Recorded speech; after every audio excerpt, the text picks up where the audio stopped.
하나님의 말씀은 에베소서 6장 1절에서 4절까지입니다. 자녀들아, 너희 부모를 주 안에서 순종하라. 이것이 옳으니라. 내 아버지와 어머니를 공경하라. 이것이 약속 있는 첫 계명이니 이는 내가 잘되고 땅에서 장수하리라. 또 아비들아, 너희 자녀를 노엽게 하지 말고 오직 주의 교양과 훈계로 양육하라. 아멘. 할렐루야. 서로의 평강의 복을 기원하는 마음으로 샬롬 인사하시겠습니다. 샬롬. 평안하셨죠? 오늘이 무슨 날인지 아십니까? 어린이날이요.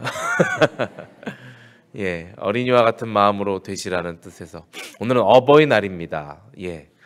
모두 여기 앉아 계신 분들 다들 어버이신 줄로 제가 알고 있습니다. 그래서 제가 재롱잔치를 드려야 될 텐데 하나님께서 위로를 저를 대신해서 주실 것입니다. 또 여기 아직도 그래도 부모님과 함께 계시는 분들도 계신 줄 알고 있습니다.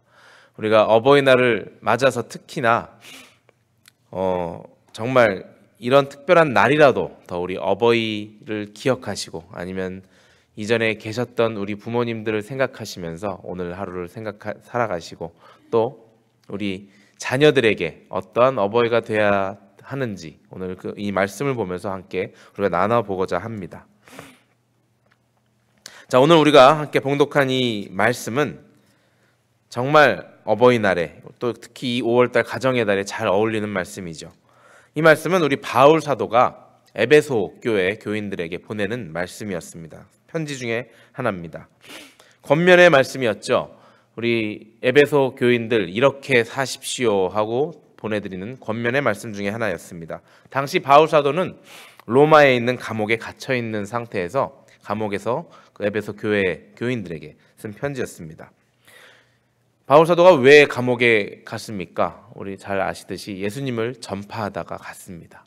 예수님의 명령에 따라 예수님을 전파하는데 그 중에 이렇게 어려운 일을 당하고 감옥에 들어가 또 매질도 당하고 온갖 고난을 당하면서도 주님의 일을 포기하지 않고 끝까지 걸어 나아갔던 찬양하면서 나갔던 우리 바울 사도의 말씀이 이렇게 또 복스러운 말씀이 이렇게 그 안에서 나오는 것을 우리가 보게 됩니다.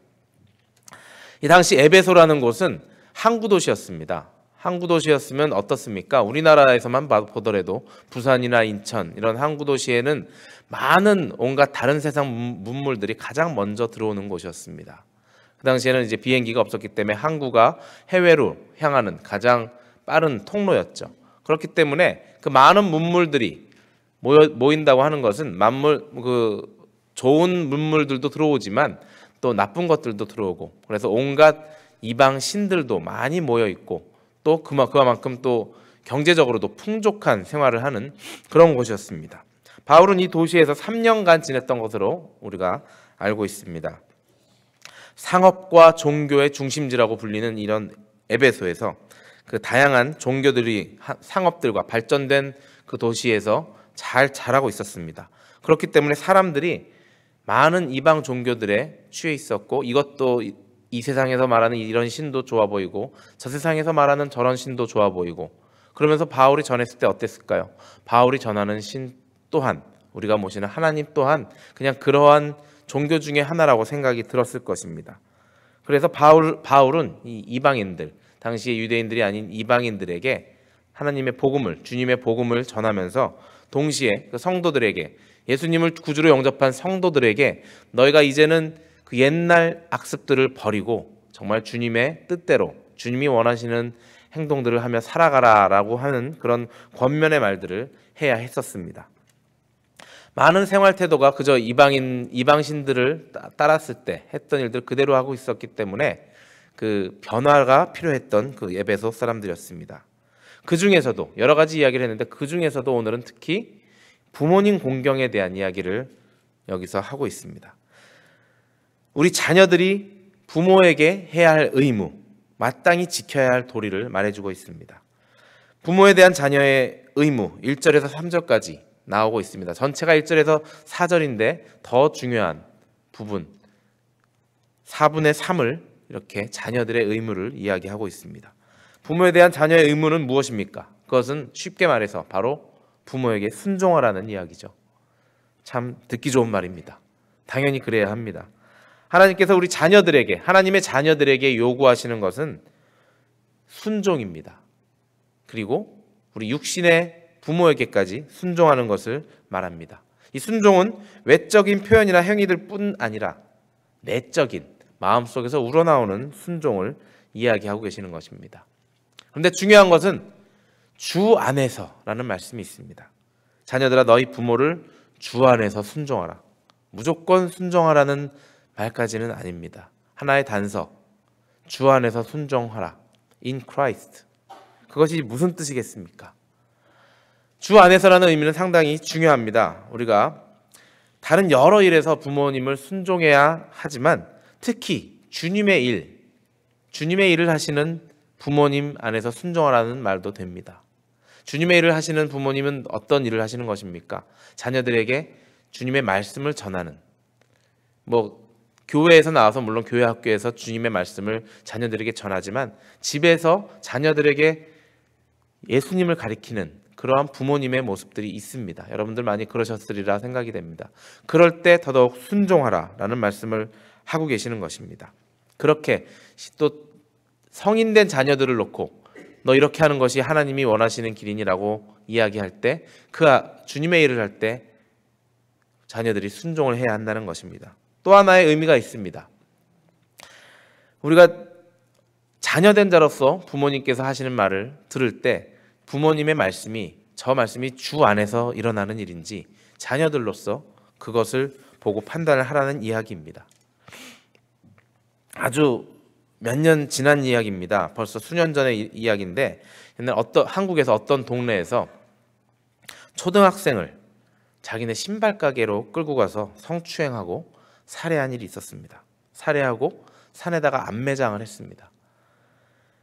그 범인은 범행 후에 자신의 아들을 시켜서 같이 아들과 함께 그 초등학생을 산에다가 매장을 했습니다. 범행은 아버지가 했습니다. 그리고 아들과 함께 그 초등학생을 땅에 묻어버렸습니다.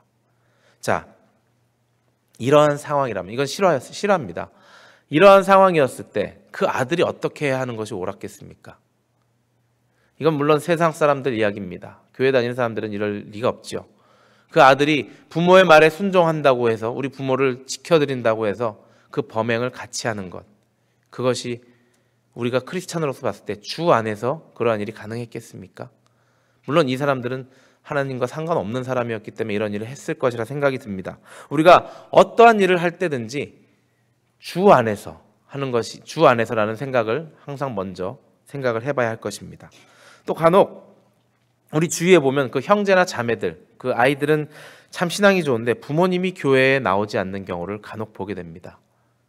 그러한 경우, 부모님이 교회에 나가는 것을 반대하는 경우가 우리 또 옛날에는 더 많았을 것이라 생각이 듭니다. 부모님은 불교 신자시고 근데 이제 아이들 교회를 나가기는 하시지만 본인은 절대 믿지 않으시면서 간혹 교회를 나가는 아이들까지 괴롭히시는 그런 부모님의 모습을 전해 듣곤 합니다.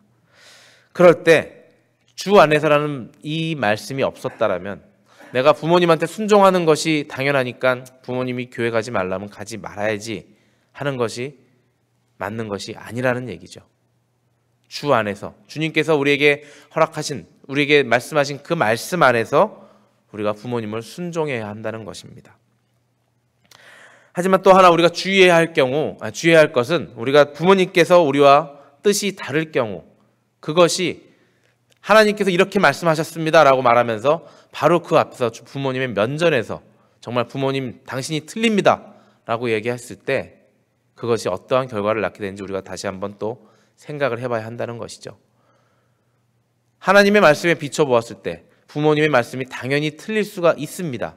그런데 그것을 정말 하나님이 옳다고 해서 부모님한테 면박을 주고 또는 이제 더 나이가 들으셔서 나보다 힘이 약해진 부모님한테 가서 부모님 당신이 이렇게 잘못했으니 정말 나한테 그런 얘기하지 마시고 제발 가만히 계세요라는 식의 싸우는 듯한 그러한 말을 한다면 어느 부모님도 예수님을 바로 알게 되지 못할 것입니다. 우리가 부모님께 우리의 주님의 말씀을 전할 때에는 더욱더 지혜를 가지고 지혜를 구하면서 전해야 할 듯합니다.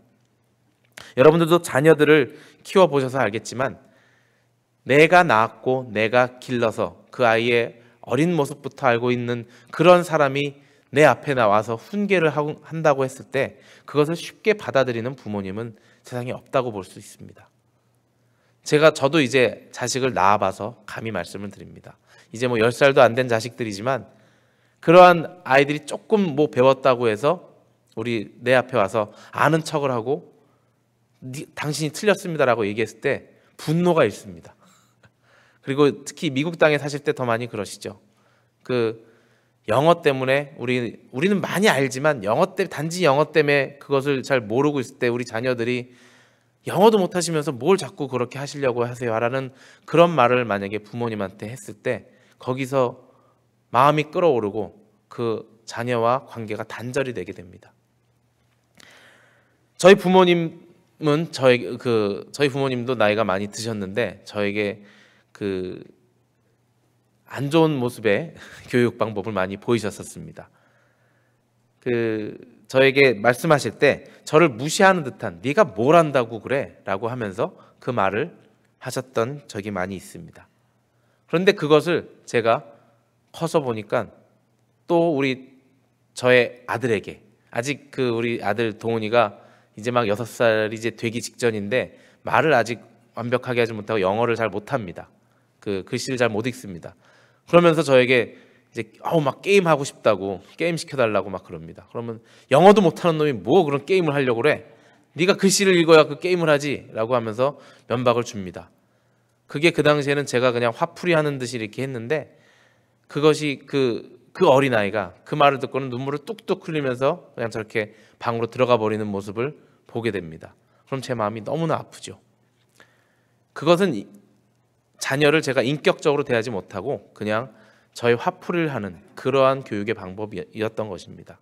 제가 아버지에게 받았던 그런 방법을 그대로 하는 것을 보고 저는 깨닫고 정말 우리 동훈이를 붙잡고 다시 미안하다고 얘기하면서 내가 다시는 이런 식으로 혼을 내지 말아야겠구나 하고 다짐을 했었습니다. 자, 이렇게 우리가 주님께서 우리에게 부모를 공경하라고 말씀하시고 또 이어서 4절에서는 우리 자녀들을 노엽게 하지 말라고 말씀을 하고 계십니다. 3절까지만 우리에게 말씀하시고 말았으면 참 기분 좋은 말씀으로 끝났을 텐데 우리 부모된 자들로서 우리 자녀들을 노엽게 하지 말라는 말씀을 이어서 하고 계십니다. 이 에베소서의 말씀들은 참 재밌습니다.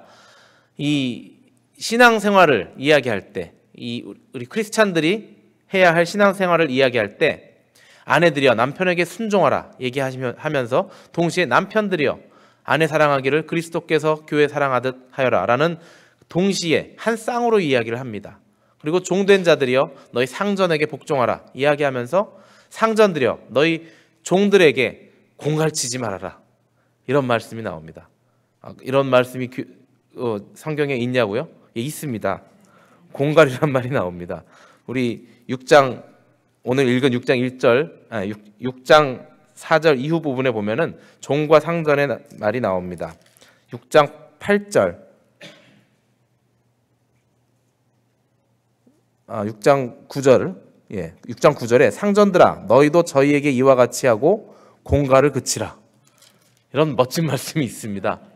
공갈이라는 말은 이제 우리가 거짓말이라는 것도 있겠지만 공포적인 그런 말을 이야기하는 것입니다. 막 협박을 하는 것이죠. 너 이렇게 말 안 하면 돈 안 줄 거야 라는 식의 그런 일들 여전히 아직까지도 일어나는 일들입니다. 자, 이렇게 에베소서의 말씀은 우리가 이런 식으로 자녀들이 부모에게 잘해라 라는 말씀이 나오고 그리고 이어서 부모들이여 자녀들에게 잘해라. 어떻게 잘하느냐?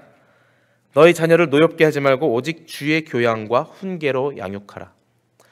제가 좀 전에 드린 말씀처럼 자녀들을 양육할 때 나의 감정으로 그 자녀들을 다스려서는 안 되는 것입니다. 우리가 물론 그러기 쉽지가 않습니다. 자녀들이 나를 화나게 했을 때 내가 그 자녀는 나의 것이다 생각하고 정말 조그만 것이, 아무것도 모르는 것이 나를 이렇게 화나게 한다는 생각으로 그 자녀를 내 마음대로 심하면 때리기까지 하고 또 말로써 잔인하게 그 자녀들을 무시하는 경우가 있습니다. 이제 나이가 드셔서 우리 자녀들을 이길 힘이 없고 그러면 그것을 더 조심하게는 되지요. 하지만 그것뿐이 아니라, 그런 이유 때문이 아니더라도 나이가 어리던 내가 아직 그 자녀를 때릴 수 있는 힘이 있더라도 우리는 그래서는 안 되는 것입니다. 여러분들의 기억을 되살려 보시면서 내가 어떤 식으로 우리 자녀들을 양육하였는지 한번 돌이켜 보시기 바랍니다. 성경 말씀이 어떻게 말씀하셨습니까? 주의 교양과 주의 양육 방법으로 주님께서 우리를 가르치셨던 그 방법대로 자녀들을 가르치라 하셨는데, 내가 만약에 그러지 못하였다면 이 시간이라도 다시 회개하시고 우리 자녀들에게 용서를 구하시기 바랍니다. 내가 그 옛날 너에게 이렇게 했던 것 내가 지금 기억이 나는구나 하고, 그때 마음의 상처가 심했지 하고 먼저 나아가서 사과를 하시면 그 자녀들이, 그 사과를 받은 자녀들이 가만히 있겠습니까? 예, 그때는 물론 그랬지만 이제는 다 용서했어요. 저도 이제 저희 자녀들에게 안 그러겠습니다. 그리고 어머니 아버지, 이제 제가 남은 여생 평안하게 해드리겠습니다 하고 정말 그 효성이 마음에서 우러나와서 여러분들을 섬기게 되리라 믿습니다. 부모된 자로서 먼저 산 자들 아닙니까? 먼저 살아서 세상을 많이 알고 계신 여러분들이 더 먼저 깨달으시고 자녀들에게 먼저 손 내미시고 용서를 구하실 때, 용서할 일이 있었다면 구하실 때 그 자녀들이 여러분에게 더욱더 가까이 나가시고 더욱더 극진히 모시리라 생각이 듭니다. 또 우리 자녀된 자들은 우리 주님께서 부모를 어떻게 공경하라고 했는지 오늘 말씀을 생각하면서 부모님께서 나에게 이런 말씀하실 때 순종하라고 하셨구나. 또 만약 주님의 뜻과 같지 않더라도 주 안에서 내가 부모님을 잘 설득시키고 이해시켜 드려서 정말 주님의 뜻에 맞는 우리 부모님의 신앙생활을 내가 또 인도해 드려야겠구나 하는 여러분 자녀들이 되시기 바랍니다. 에베소서에 나오는 이 성도의 생활은 모두 관계 회복을 말하고 있습니다. 아내와 남편의 관계, 그리고 종들과 상전과의 관계, 또 오늘 부모와 자식 간의 관계를 회복하라는 주님의 말씀이십니다. 깨어진 관계를 그대로 두고서는 우리가 헌금조차 할 수 없다고 주님이 말씀하고 계십니다. 너의 연못돈에 너의 돈을 내기 전에 가서 깨어진 관계를 회복하고 싸운 일이 있으면 그것을 화해하고 와서 주님께 헌금하여라는 말씀이 성경에 있습니다.